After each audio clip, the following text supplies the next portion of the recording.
1 चम्मच नमक, थोड़ी सी अजवाइन डालेंगे इसमें,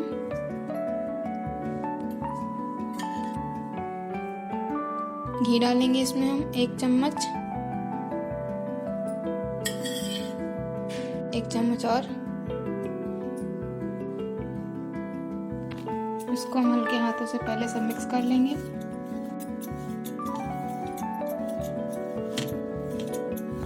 पानी इसमें बाद में पड़ेगा, पहले हम इसको अच्छे से मिक्स कर लेंगे।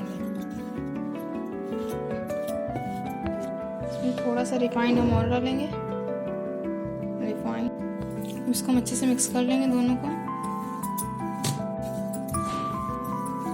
इसको हम 5 मिनट तक ऐसे ही मसलेंगे जब तक हमारे एक लड्डू के आकार के बनने ना लगे।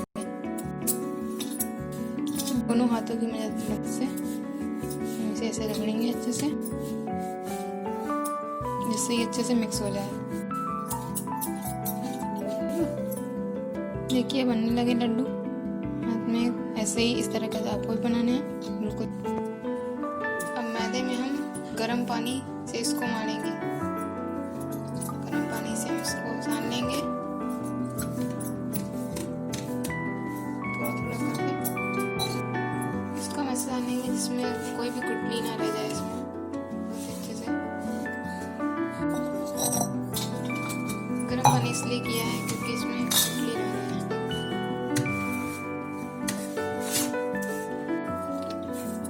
आटा हम ऐसे मारेंगे जिससे हमारा बिल्कुल भी इसमें कोई भी गिल्टी ना रहे और एकदम मुलायम हो जाए, सॉफ्ट। आटे को कम से कम 7-8 मिनट तक ऐसे ही मारेंगे जब तक कि मुलायम ना हो जाए।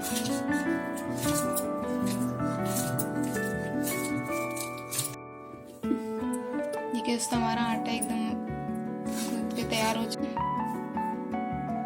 एक भी गिल्टी ना रहे उसमें। अब गैस पर हम कढ़ाई रखेंगे और गैस ऑन कर देंगे। डालेंगे हम तेल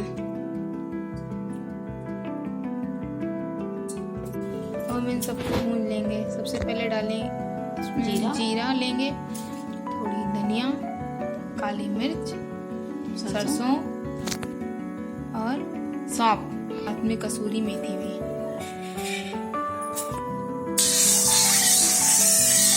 तेल हमारा गर्म हो चुका है। अब इसमें डालेंगे हम जीरा, उसको बाद में करना। डालेंगे हम इसमें धनिया, सरसों, सौंफ, थोड़ी काली मिर्च कुटी हुई, कसूरी मेथी डालेंगे थोड़ी। इन सबको हम अच्छे से भून लेंगे और इसमें डालेंगे 1 कटोरी तक बेसन। डालेंगे इसमें हल्दी, लाल मिर्च पाउडर, गरम मसाला, थोड़ी सी हींग। उन सभी को अच्छे से भून लेंगे।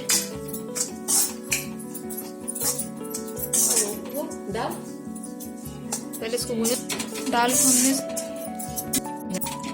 दाल हमने 2 घंटा पहले ही भिगोने रख दी थी, तो हमारी दाल फूलकर एकदम तैयार हो चुकी है।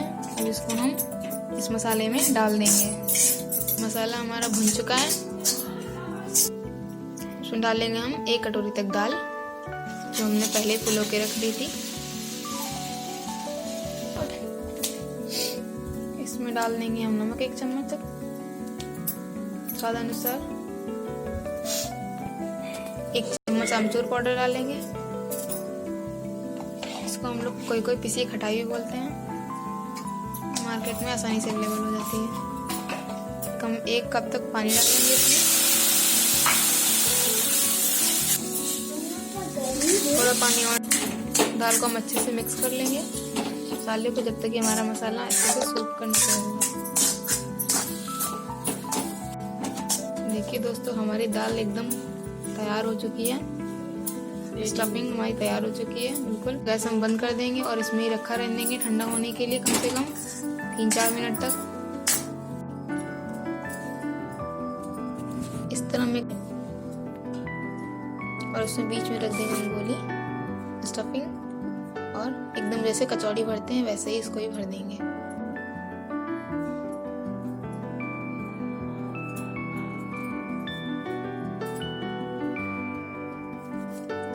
हल्के हाथों से प्रेस कर देंगे। ऐसे ही हम दूसरी करेंगे।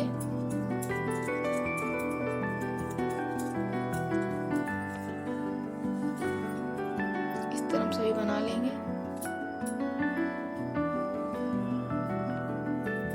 अब इन पूरियों को तलने के लिए गैस ऑन करेंगे और इस पर कढ़ाई रख देंगे और इसमें डालेंगे हम तेल। इसको हम गर्म होने देंगे। सारी कचौड़ियाँ हमें भर चुकी हैं। अब इसको हम बेल लेंगे। इसको हल्के हल्के बेलन से हम बेल लेंगे, एकदम हल्के हल्के हाथों से। इस तरह हम सब बेल लेंगे हल्के हल्के बेलन से, एकदम हल्का बेलन। सबको हम इसमें डाल देंगे। मीडियम फ्लेम पे, मीडियम फ्लेम ही रखेंगे, ज़्यादा तेज नहीं, इससे हमारी जले ना कचौड़ी।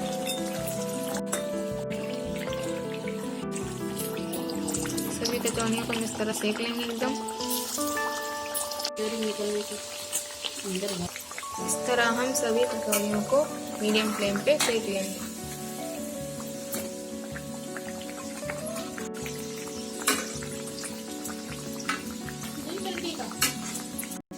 बन गई है, हम उसको निकाल लेंगे सभी कचौड़ियों को। एकदम लाल लाल ब्राउन हो गई है। देखिए दोस्तों, हमारी कचौड़ी बनकर, खस्ता कचौड़ी बनकर तैयार हो चुकी हैं। एकदम कैसी फूली हैं। इसको हम इसको बीच से तोड़कर दिखाते हैं। अभी कैसी बज रही हैं, देखिए। इसको हम बीच से तोड़कर दिखाते हैं आपको, ये अंदर कैसी लग रही है देखने में। देखिए कैसा मसाला है, कितनी भरी भरी हुई है, सब मसाले पड़े हुए हैं इसमें। कितनी अच्छी लग रही है अंदर से देखने में। जरूर दोस्तों, अगर हमारी आपको वीडियो पसंद आई हो तो प्लीज़ लाइक कीजिए, सब्सक्राइब कीजिए, कमेंट कीजिए।